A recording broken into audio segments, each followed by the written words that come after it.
Hello, hello. Welcome to Marketing Monday.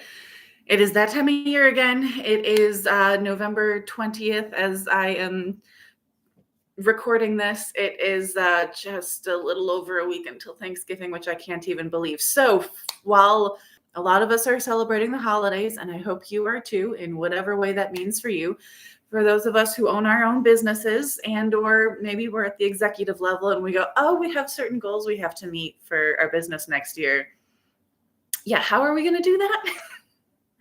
I'm here to help you figure that out, at least from the marketing standpoint. So, to begin with, always measure your results. What did you do this year? What worked? What didn't work?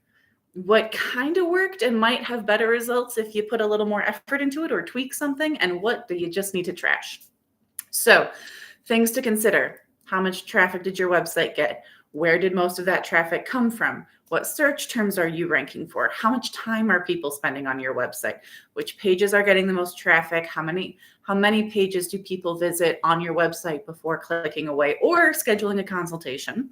How much time do they spend on each page, as well as which pages are getting not only the most traffic, but the higher dwell time? When the amount of time people spend on a page or on your website is referred to dwell time. Obviously, the higher dwell time are the times that we like. That's content that is clearly resonating with people. They're sticking around to engage with it. That is a good sign. You want more of that. So if there are certain pages that people are just clicking through and they're not engaging with, there's a very low dwell time and or high bounce rate. That's something you need to look into.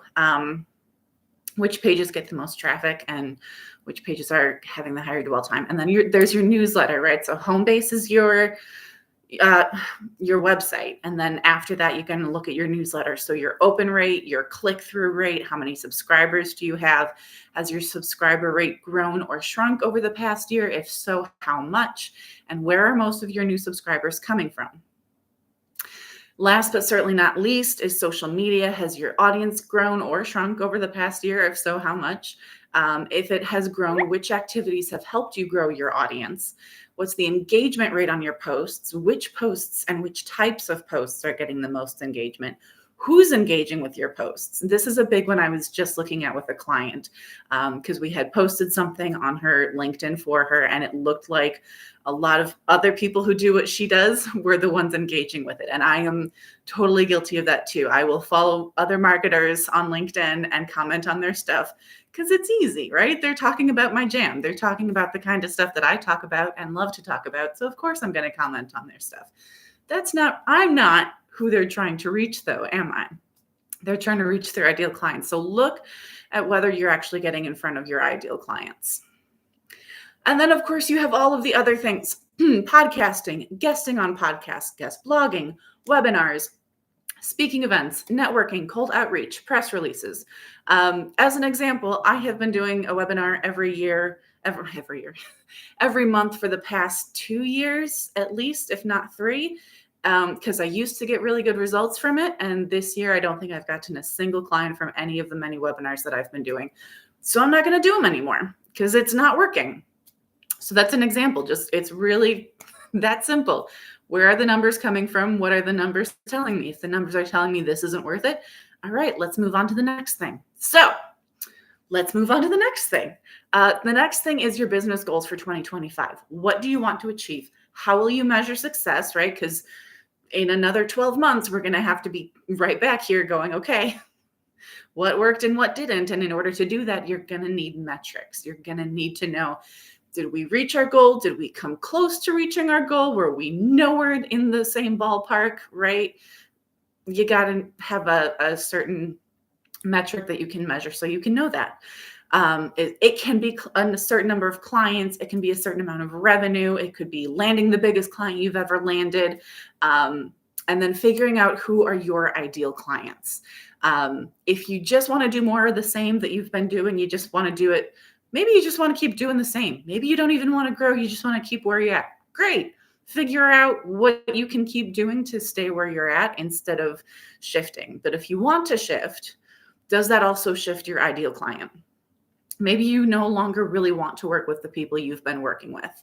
Maybe you want to keep working with those people, but you also want to provide a new offering, a new service, a new product, a new whatever. That might require a different ideal client. You can add those to your existing marketing personas, but you need to know who those people are so that when you're creating content, you are creating it for those people to market that particular offering. Then figure out whether it's time to update your brand. Because again, if you're going for bigger, better, maybe it's just a shift. Maybe it's not a total, 90-degree, we're going over here now. Maybe it's just a few degrees. You're going, we're going over here now. It might be time to update the brand, especially if you haven't updated it in 10, 15 years.